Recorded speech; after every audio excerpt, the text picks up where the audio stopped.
Hello and welcome to our YouTube channel, where we bring you the latest information on fitness and health. Today, we will be discussing the relationship between growth and recovery in the context of training. You may have heard the term SRA curve, and we will be discussing how this curve can be separated into its components and the optimal training frequency for hypertrophy. 1. What is the relationship between growth and recovery in the context of training? The relationship between growth and recovery in the context of training is that a lot of growth and recovery occur during the post-training interval and rely on some of the same underlying systems, and thus compete with each other for resources to some extent. This means that each relies in part on distinct pathways as well, such that it is possible to get recovery without growth. The timing of training sessions and the duration of recovery periods are key factors in achieving optimal growth in recovery. 2. How can we separate the hypertrophy SRA curve into its components? We can separate the hypertrophy SRA, stimulus, recovery, and adaptation curve into its growth and fatigue recovery components. The growth component is technically known as the fractional synthetic rate, FSR curve, which refers to the rate at which protein synthesis occurs in actual muscle tissue.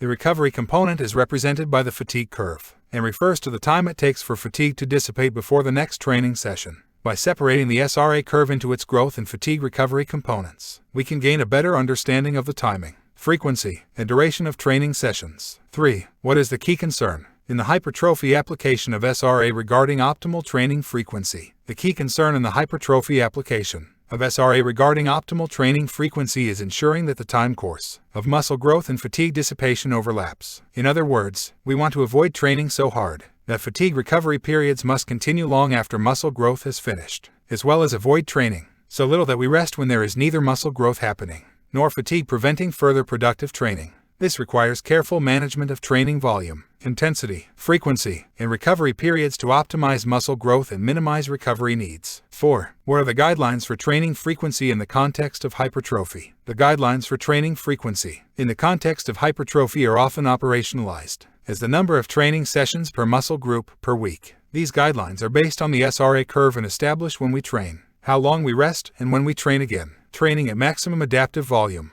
will lead to the best absolute growth, while training between MAV and maximum recoverable volume will cause the most absolute growth. But recovery at this point competes notably for resources, and thus less net growth occurs. Training at above MRV can still lead to growth, but at a great recovery cost. And training farther above MRV can lead to net muscle loss when recovery needs exceed resources, even when none are allotted to growth. 5. What is the best type of training in terms of absolute growth? The best type of training in terms of absolute growth is training at maximum adaptive volume, which leads to the greatest amount of muscle growth without excessive recovery needs. However, training at the extremes, either much easier or much harder, may produce less favorable growth to fatigue ratios, so finding the right balance is crucial. 6. What happens when training occurs before recovery or growth processes have completed? When training occurs before recovery or growth processes have completed, more training can occur, but not more growth. Recovery is an essential aspect of muscle adaptation, and disrupting this process can interfere with future growth potential. 7. What happens when training occurs long after both recovery and growth processes have completed?